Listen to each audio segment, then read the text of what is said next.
doesn't look like she's ever gonna get caught.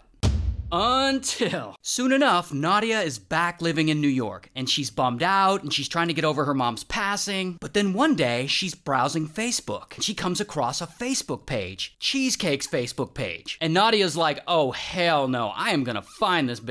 So she goes and she hires a private investigator to help her. This guy, who we'll call P.I. Now P.I. is apparently very good at what he does. And one of the first things he does, he goes to Cheesecake's Facebook page and he scrolls through and he finds this selfie. In the selfie, he can see the reflection in her sunglasses. And through that reflection, he's able to piece together a lot of details, like what kind of car she's driving. And through that, he's able to piece together the area she lives. And by some crazy coincidence, the area that Cheesecake now lives in is New York. Not just near Nadia, but about 5 or 6 blocks away from Nadia. So she's really close. So then P.I. takes all this information and he reports it to the police. Meanwhile, Cheesecake is over here in New York living her best life, but unfortunately for her, her visa is about to expire. And she can't let that happen, because when it does, she'll likely get deported back to Russia. If she gets deported back to Russia, then she'll probably face charges for unaliving moms. So then Cheesecake comes up with a plan. So she happens to know this local beautician. Her name's Olga. And Olga and Cheesecake kinda